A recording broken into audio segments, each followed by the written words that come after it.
very much to the Health Cell for inviting me to speak about a topic that I'm very passionate about.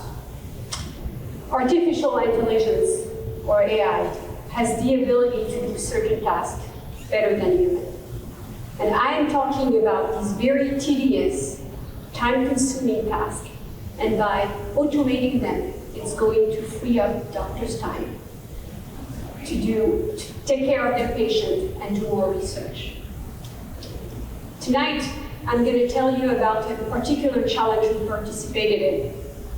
And the success of that challenge launched the medical diagnostic and prognostic program area that I am currently leading at Southwest Research Institute. It was also the beginning of a very strong partnership with UT Health San Antonio. And today, we continue working on projects that have the potential to change the future of medical diagnosis. At Southwest Research Institute, we've been doing AI for more than a decade now. And a lot of the technology that I'm going to talk to you about today comes from our background in unmanned vehicle and perception systems work. And something we've wanted to do for quite some time was to take our expertise in AI and our algorithm we developed for other applications, like the one you're looking at right now, to solve more problems in the biomedical space. And what we saw was that medical imaging was one of those fields where AI can really do wonder. For example, when a pathologist looks at cells through a microscope, they're looking at thousands and thousands of cells. And imagine the pathologist having to count and classify these cells. It's an incredibly time-consuming and very difficult task for pathologists. Tonight, I'm going to tell you about how our engineers at Southwest Research Institute borrowed from our expertise in unmanned vehicle and took some of the same AI technologies. And with the help of pathologists at UT Health San Antonio, we were able to win the Breast Vacuum Challenge. The Breast Vacuum Challenge is an international grand challenge in medical imaging where we placed first among the 100 submissions. The goal of the challenge was to detect cancer, to determine cancer celerity from pathology, hematoxylin, and eosin slide batches of breast tumor. Currently, this task is being done by an expert, and it's an incredibly time-consuming, tedious task. And there are several reasons why you want to automate that task. But mainly, for better repeatability, while avoiding human error.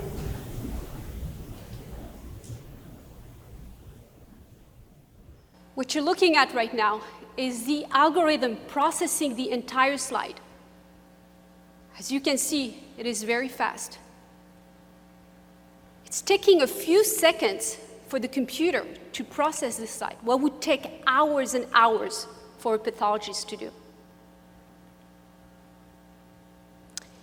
To give you an idea of how big this is, if you were going to print this at standard printer resolution, it would be a 70-page long book that a pathologist has to go through in order to come up with a diagnosis.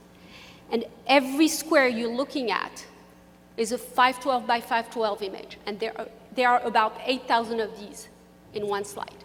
And I was told pathologists have to review not one, but multiple of those slides in order to come up with the diagnosis. So now, by automating this task, it's freeing up doctors' time to do more meaningful things, like take care of their patient and advance cancer research. How did we do this? We modified existing algorithms, and we used technology called convolutional neural network. And these convolutional neural networks have three things that makes them incredibly effective. They are flexible. That means we can adapt them to a wide range of problems without making too much modification to the code. They are accurate. They surpass pretty much any other technology we've applied them to. And they are scalable. You do not need a supercomputer to run these algorithms. But with these wonderful, amazing new technologies, there are also very big fundamental limitations in AI. First, having the right data. Collecting data and ground truth is very important because you're going to use that data to test your algorithms and